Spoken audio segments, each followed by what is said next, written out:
Hello, the subject today is Shakespeare and his attitude to dogs. It's debatable whether Shakespeare really loved dogs or quite disliked them.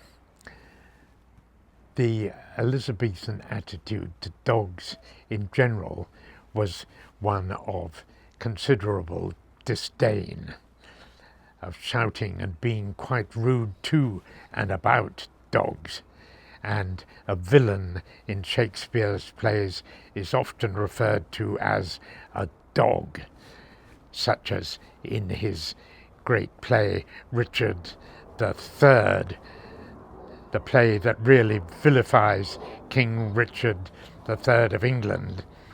When the king is finally killed on the battlefield, the Duke of Richmond proclaims, "God and your arms be praised, victorious friends, the bloody dog is dead."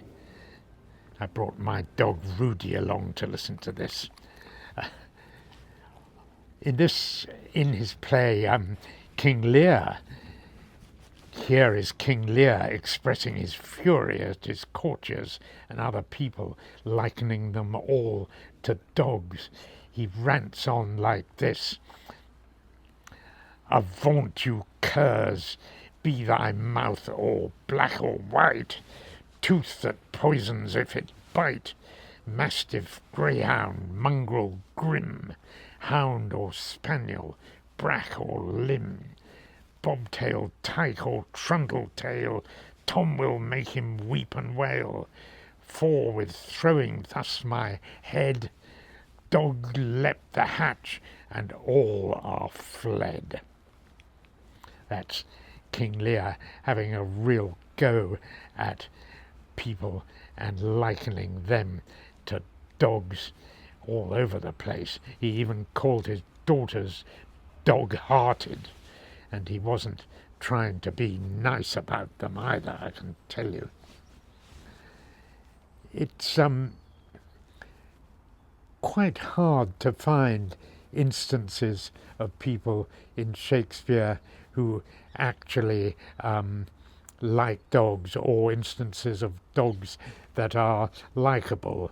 There's one quite likeable dog in his play, Two Gentlemen of Verona, a dog called Crab. That's a little mongrel that plays around. But that's really the only one I can find.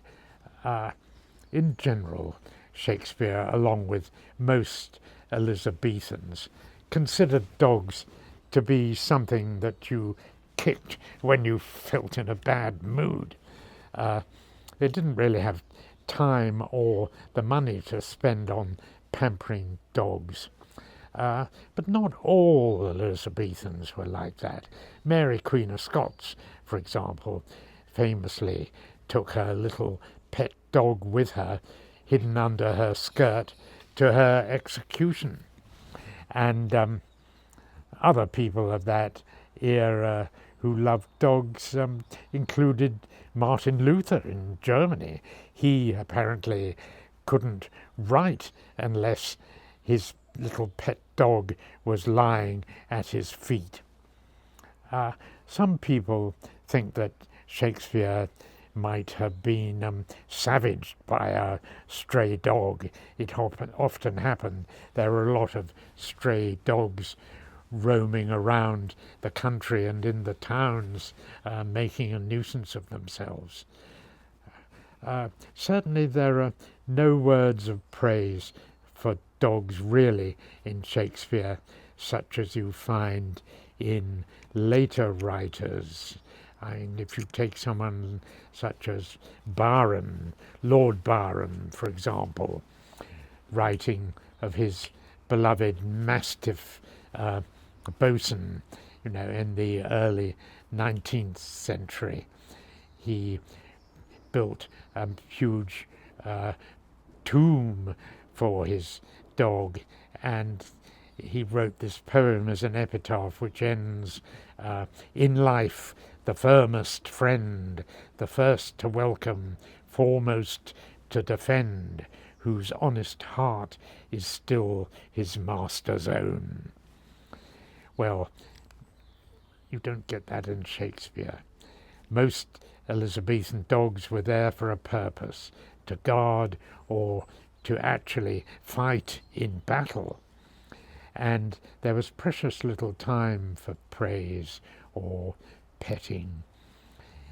In Shakespeare's works, it's all cutthroat dog or villain dog, and the fact must be faced that the man wasn't really much of a dog lover.